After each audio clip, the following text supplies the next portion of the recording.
What's up, everybody? Welcome back to Tears of the Kingdom. I'm doing the shrine on the spirally piece of the mountain right now. In the last video, we saw the last 3 memories, found out the truth about Zelda, and man, oh man, if that ain't a thing that happened, I suppose it is. So, turbine power.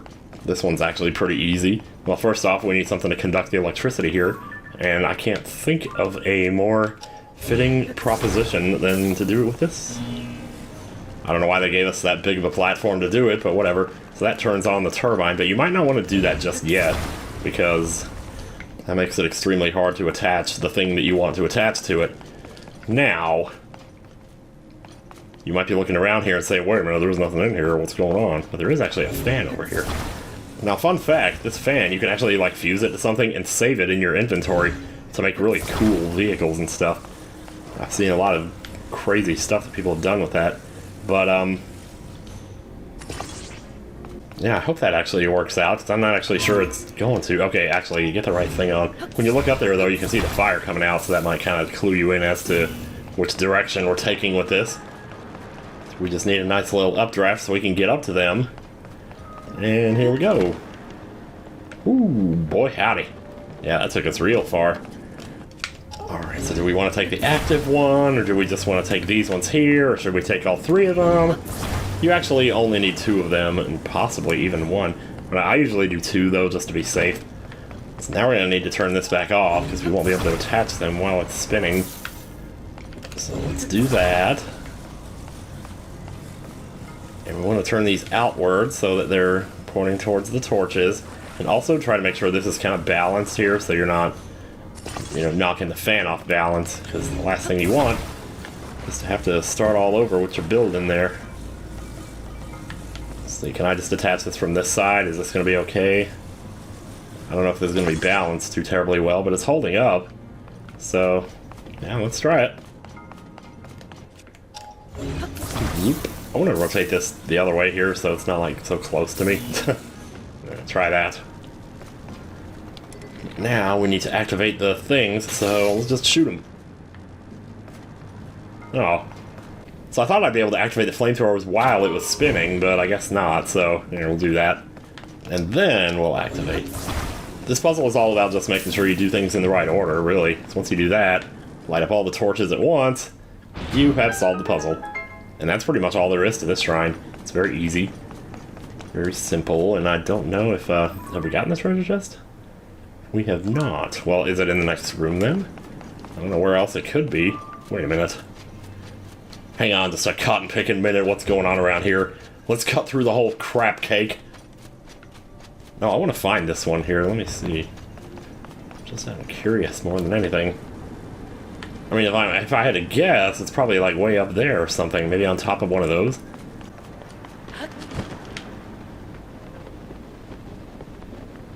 Okay, there we go. If you just do it right when you jump up the first time. If you just try to float up there and then start moving over, you just won't have the height to get it. Another Mighty Zonite shield. Well, they're filling in that shield slot, I guess. Okay. Yeah, and the torches will stay lit, so don't worry about deactivating the flamethrowers and then getting the chest or any of that. Did I go around the back of this already? I believe I did. So, let's get it. We did turn these in, right? I assume we did. If we didn't, that would be fine, though. Let's find out here in a second. Bling! Yep, we turned them in. Alright. So in order to get this little story underway here, or actually progress toward getting the thing that we so obviously need to get here, we're going to have to go to the Lost Woods. It's interesting that we haven't been here yet, because being such an iconic area from the first game, you would kind of think, you know, that this would have come up sooner, but it has not, and so I'm going to head over there now. Okay, this is about the best shrine we got here for now. It may be the best shrine, period, actually, for getting to this place. So we're just going to follow the path up north here. And I would take a horse, but I think I just want to walk it, you know, because walking is fun, and it feels good. And also, while walking, we can pick up some of the stuff on the way here. There are actually a lot of razor shrooms along this path, and it's probably a good idea to grab those if you see one, because you'll need razor shrooms to upgrade the barbarian armor, so like either keep your, you know, runes on so you can kind of see if stuff is around, and then just go grab it. Lots of tomatoes. Gotta love the tomatoes. Gotta respect the tomatoes. I see you there. He doesn't see me yet, though. Did that hurt? Well, that's gonna hurt more.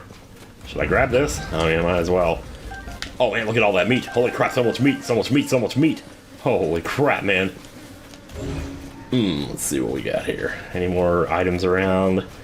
Usually they'll be sitting out by the trees, the razor shrooms will. Yeah, in this weird, like, military area where all the bokoblins are hanging out, there's some under those platforms too, but I don't remember, is that like, yeah, that's here. Okay, so, you know, if you're looking for razor shrooms, this is the place to find them. This might be one right over here. And if all else fails, make sure you take a picture. Apparently I already had one, or I just already taken a picture of one. Hey, we never went back to Lurelin Village and took advantage of those shops. Do we need more silent things? Whatever. We need more silent shrooms, I do remember that. I'm just gonna take my time here. I see some more tomatoes up ahead. So you'll get those. Actually, why don't we...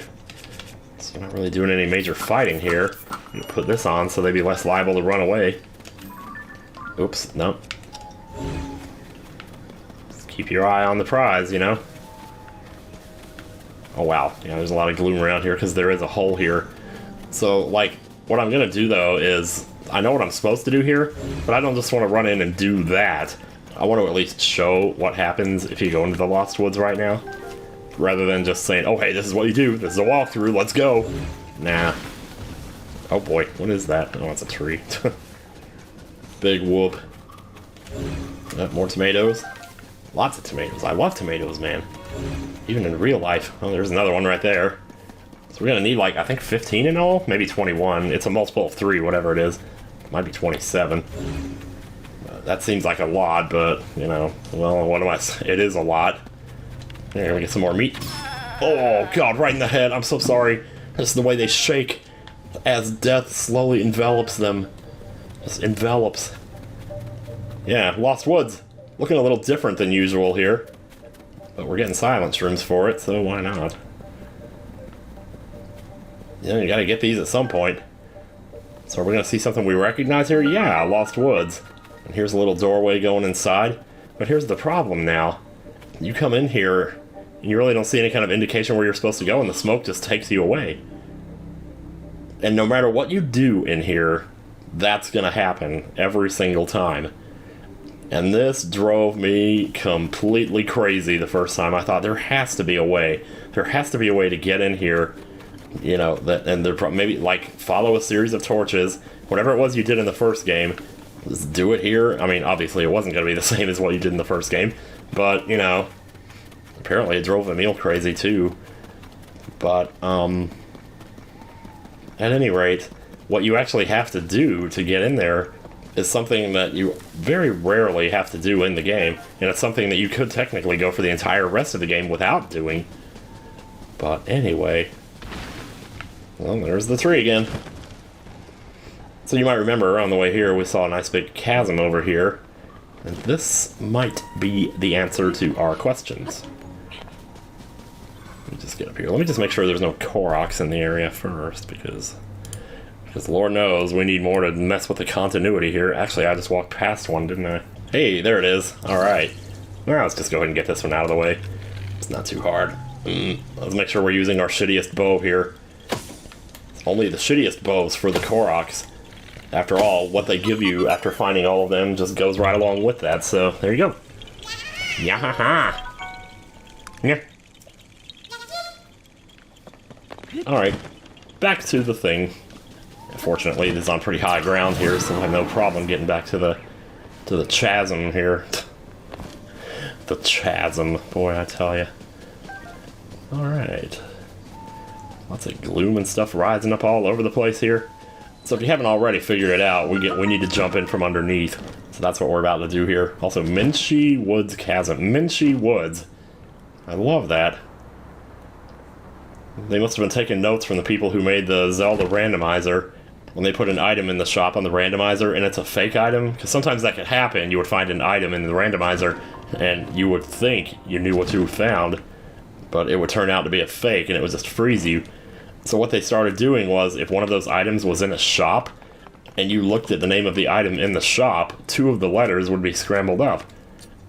And now, wonder of wonders, they're doing it in the official games as if to say, hey, We acknowledge you. We are okay with what you're doing. They might as well be. They should be. It's helping get their games exposed, of course. Does Ocarina of Time really need exposure? Like, I don't know. Like, I don't know anybody who doesn't know what game that is. So anyway, keep an eye on your map up above, or if you want, switch to this map so that it shows on the mini-map when you take your journey here. Now, of course, obviously, there's all sorts of directions we could go here, but I'm just gonna go this way. Maybe keep on throwing the Blightbroom seeds out. I did it again. Just the thing is, though, be careful on this walk, because there are gloom hands here, and they're gonna come up about, I don't remember where, like halfway up the walk. I think it's like right up there where these Poes are. But, and there's really, I was gonna say, not much of an indication that they're there. Usually there's like a pile of gloom on the ground, though. But I see some deep fireflies over there. You know, going for the deep kick here. Grab these muddle buds if we can. Okay, so the last thing you want, though, is it for it to be pitch black when you're getting attacked by them, so keep the light going. Yeah, okay, see how it kind of goes out right here? There's definitely a safe way to get around this without getting butchered. There's a light route down there.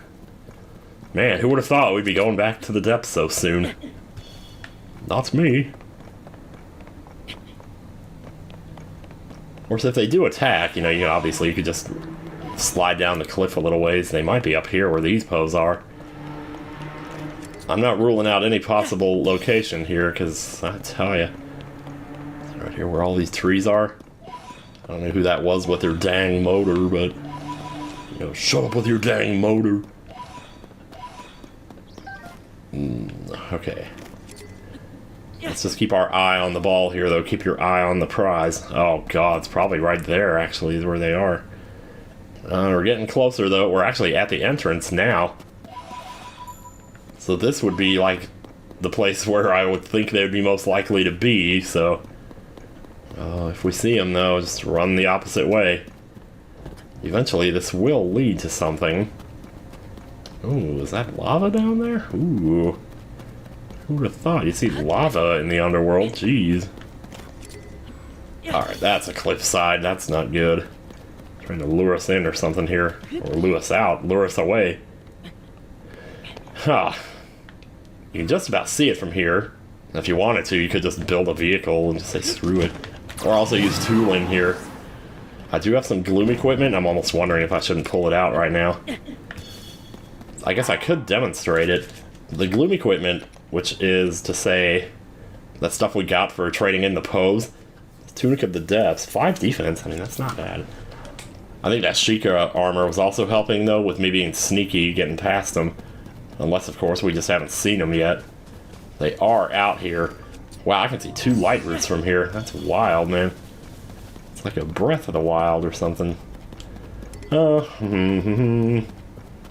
Shield of the Mind's Eye's badly damaged. We did surf on it a lot earlier, didn't we? Let's go ahead and throw another one out here. So that's where we're headed. We're just trying to get to the center of it here. Center of the woods. And, yeah, that's looking like a destination. Pretty much anytime you're in the depths and you see something in the distance that's lit up, it's usually something important. And by important, I mean just a thing. Not necessarily something important to the story, but something you can do, like a Yiga hideout or a mine or something like that. And pretty much all the mines have crystallized charges in them. Just a treasure chest with 20 crystallized charges in it, so... You know, so it could be worth it if you like, you know, just messing around down here. And you just want to see more stuff down here, you could go do that. Just go exploring, go spelunking. Just grind out a bunch of treasures, man. There is something to be said for that in video games, that just going to some place where the only purpose of that place is just to gather resources. You could even say that the mines in Stardew Valley are like that. Every time I walk past Gloom, I think, oh, they're gonna be right here. Hey, wait a minute. Hey, does this work on you? I know it works on the other guys, but... yeah, it totally does! Oh, shoot. Okay. Hey, not bad. But that's gonna be a Moblin arm. You know what? Do I have something with... I think I might put it on a spear. Just we need some really quick and easy damage here. You can get it from this Moblin arm. Oh, I didn't have that yet. Maybe I should have taken a picture of it. So like that brings it to 38 damage times 3 hits. That's 100 damage. It's a little respectable. So before we do anything else, I'd like to go ahead and grab this over here. I don't get enough opportunities to activate these things. Rico Nasum Light Root. Oh, I guess the reason we probably saw 2 light roots so close together is because you may remember, in the first game there were several shrines bunched up together here in the Lost Woods. And so naturally, they're gonna, like, it's not gonna be the same shrines, but they still will be, mostly in this area. So yeah. And the further, like, the closer light roots are bunched up together, the less light they give off. Like, you probably already noticed that sometimes you light one up and it covers a really wide area. We haven't really done much of that. And most of these are overlapping, so it's hard to tell how much each individual one is contributing. But this is going out, like, a good 3 inches right there, whereas this one is barely going out 1 inch. So yeah, definitely tell a difference there. But that also means there will be a shrine upstairs on the surface, so I'm starting to get used to calling it the surface, because that's kind of what it is. Rather than just saying regular old Hyrule, or whatever your particular vernacular may be for that. Oh, man. Yep.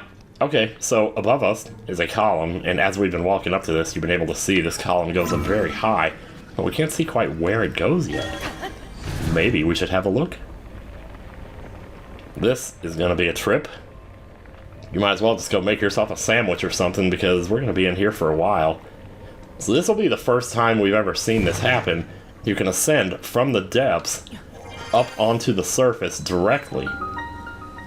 I'm pretty sure you can do that just about anywhere, not just on these columns that extend way down, but it's really hard to find spots where you can reach the ceiling of the depths. It does have a ceiling, but it's mostly like shrouded in fog. It's really hard to see. Maybe this is why we couldn't use the Deku Tree for restoring the Master Sword this time. It's because of this. I don't know, just a theory. Koroks don't even speak to us here. Silent Princesses are still here, though. We have a lot of those right now. Like, I think we have 50? Oh, 64. God damn, dude. Let's get a few more of these while we're here. So, pretty much do the same thing you did in the first game. Well, should I activate the shrine? Yeah, let's do that first. I would say go ahead and do the shrine, but... we're in the middle of stuff here, man. We can do that later. Eventually, I am going to do another shrine blitz. I'm just going to go shrine to shrine to shrine. Especially, like, with ones I haven't done yet, or ones I've activated but haven't done. There's at least one in the sky that I still never got back to. Yeah, these guys don't have much to say, do they? Yeah. Well, here's the thing now. If you go inside the Deku Tree, like, normally this place was also cozy and everything, and now, just look at it. It's like somebody took a real colossal crap in here. Somebody's been using the Deku Tree as their own personal latrine. And as it happens, the Deku Tree has a path to the depths too. And you might think, well, we just ascended from the depths. Why are we going right back down to them? Why didn't we just walk over while we were in the depths? Well, it's because there are places in the depths that are cut off from the rest of the depths. And the only way to get to them is to jump down a very specific chasm. I don't want to go too fast here because... boy, I tell ya. Because when you get down here, you're going to have the fight of your life. And you better be ready for it. There's going to be no sneaking or anything like that here. We're going to put on our best armor here. Well, it might not be our best. I don't really know. So, as you descend down, you may notice some platforms over here, actually. If you want to... I don't know if this actually works. I don't think this actually works, because last time I tried it didn't. But I've heard people say you can actually land here and fight it from above. There it is. But you'd have to stand in the gloom to do that. So, our best bet is probably going to be to just go head on with it, you know? You'll be able to see them soon enough, and we can just go ahead and... There it is. They're active. Okay. You know what? Wait, let's get a line. Whoa, wait. No, line elbow. Line elbow, so we get 3 bombs out of it. Or better yet, what if I did...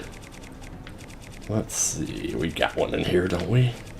gonna be pretty far down on the list though, because I'll never use these. Yeah, look at all this crap. There is so much crap here. Like, good lord.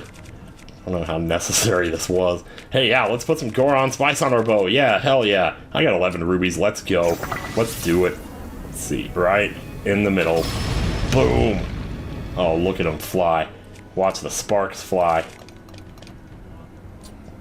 And let's follow up with a little bomb arrow action here. And maybe another one. And is that it? Does that do it? Oh my god, that totally did it. So 1 ruby arrow, 2 bomb arrows, and guess who's here? Phantom Ganon. We faced this guy before, and we basically ran away like a little bitch. Are we gonna do that again now? I don't know. Let's find out. I really wish I had a one-handed arrow here. Oh, this is gonna suck. Okay, alright, here we go. Yeah, because you see he's gonna be caught, like, shown up by gloom all the time. So watch which way he, like, pulls his sword back. Wow. He just killed my shield, man. You killed my brother, you dirty rat. Ooh. I do not know the timing for this guy at all, so I may have to... Oh yeah, it's one-handed. Okay, you know, that's not gonna work. Brute force is not gonna work, but we got plenty of food, so... Yeah, there we go.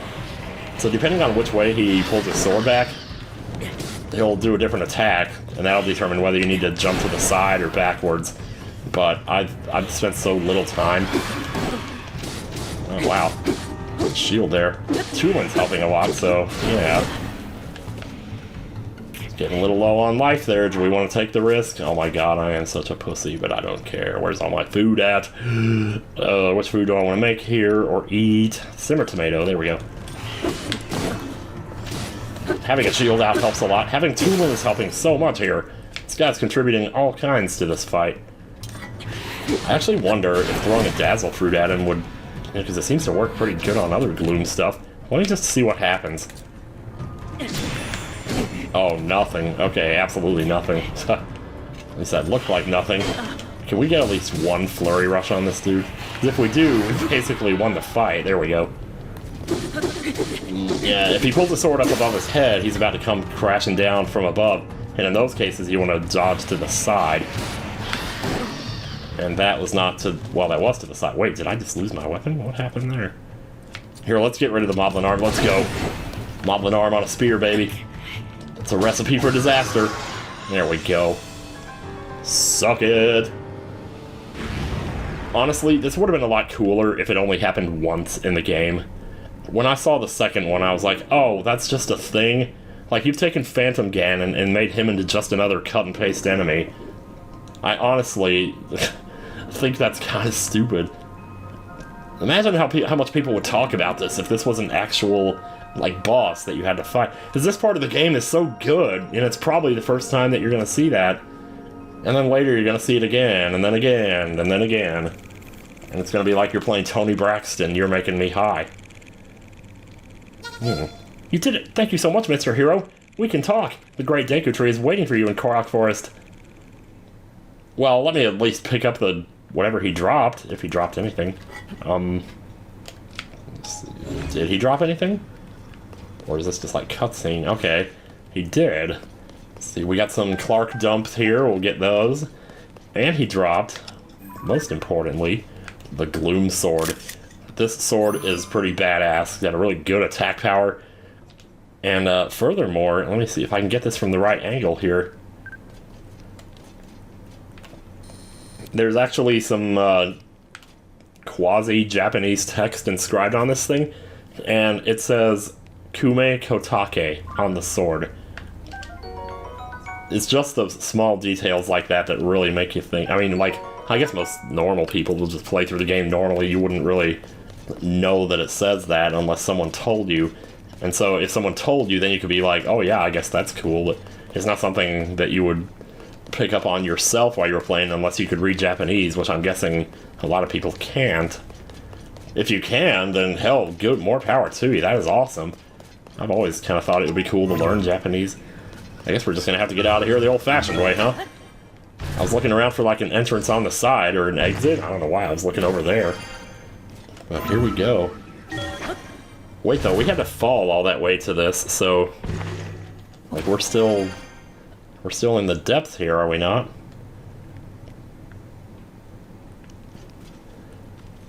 What happens if I just keep going here?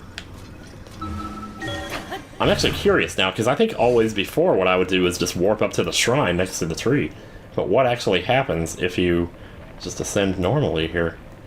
I think this is about to take us up there right here. Yeah, sure enough. Oh, right there. Oh, did I scare you? I'd be scared too if I saw that. Since the Lost Woods returned to normal, I was able to make it back. Korok Forest is so peaceful, huh? By the way, have you seen a Korok named Owaki? Oh, you don't even know who Owaki is, huh? Isn't that the dude who you had to follow in the first game?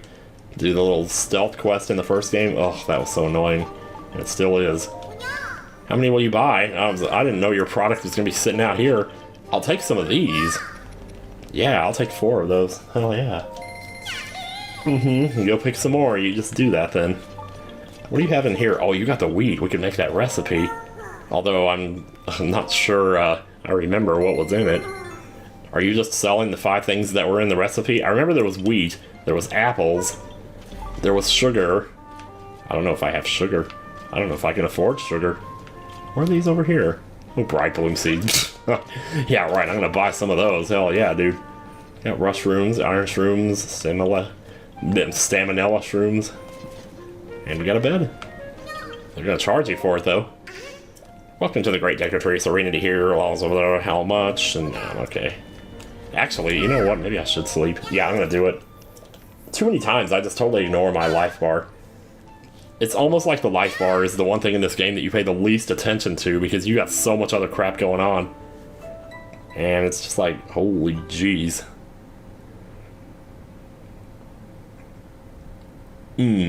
Actually, that's a good place to stop the video there, because we still got quite a ways to go before we can get to the resolution of what we've been doing here.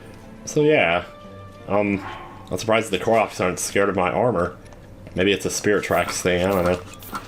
Let's go in here, find it. We should have no shortage of plants in here to hide behind. Alright, believe it or not, I can't actually find a plant in here that I can get the camera behind. I guess I can just do it behind a Korok there. Alright, Korok butt. See you next time. Hey, he's got a tail. Cute.